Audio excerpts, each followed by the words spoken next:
The New York City Commission on Human Rights has announced a probe into the woman at the center of the controversial Central Park video. This video shows the encounter. Amy Cooper was walking her dog off leash in the park. She frantically called the police, claiming a black man was threatening her life. Christian Cooper was in the park bird watching. Using his cell phone, he recorded the incident.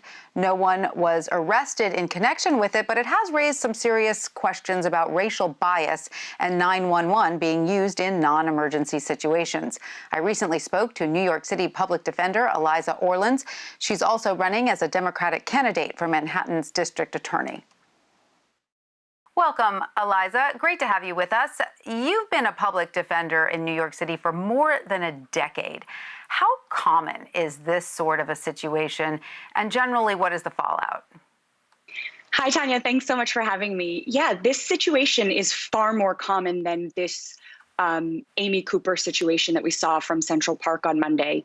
This is a situation where someone makes an accusation. If a white person makes an accusation against a person of color, it's oftentimes that person is arrested. The Manhattan district attorney files charges. They bring a case against that person. The case is arraigned. Bail is set at an amount that is oftentimes unaffordable. People sit at Rikers Island for days, months, even years, awaiting charges based on just an accusation, and they lose their homes, their jobs, potentially their children. And so I wanted to call attention to just how common this is. And as someone who has spent over 10 years as a public defender, I've seen this all too often.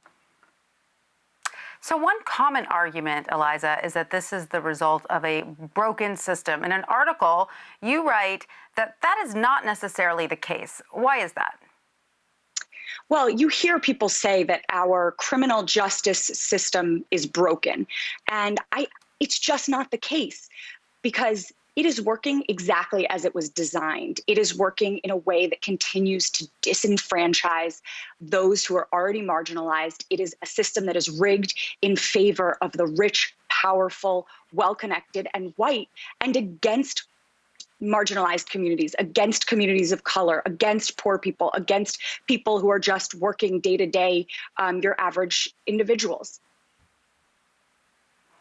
So since this is something that happens with more frequently than we know or care to admit, what, if anything, is different about Christian Cooper's encounter? Does the fact that he filmed the incident make it unique or strengthen this particular case?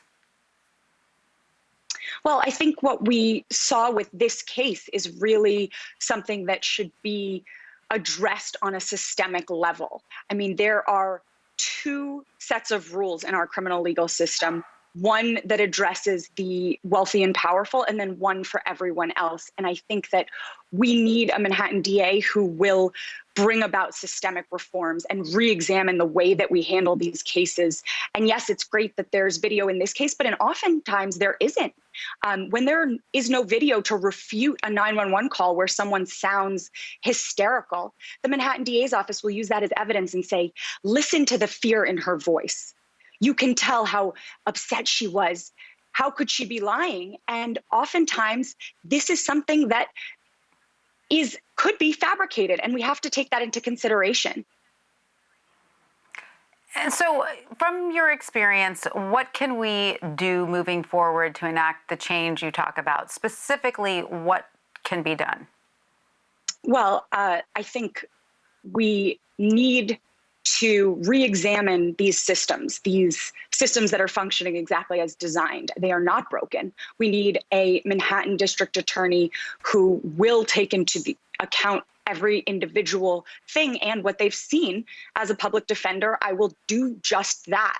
And we also need to end cash bail. We've seen how this destroys families, ruins lives. People get held in jail for months on end with the inability to afford to buy their freedom. And now with this Christian Cooper video, we see just how easy it is for an accusation to be leveled that could bring someone, months and months or years in jail. Certainly peeled away many levels, that video. All right. Well, thank you so much, Eliza Orlins, for joining us. We really appreciate it. Thank you for having me and for bringing attention to such an important issue.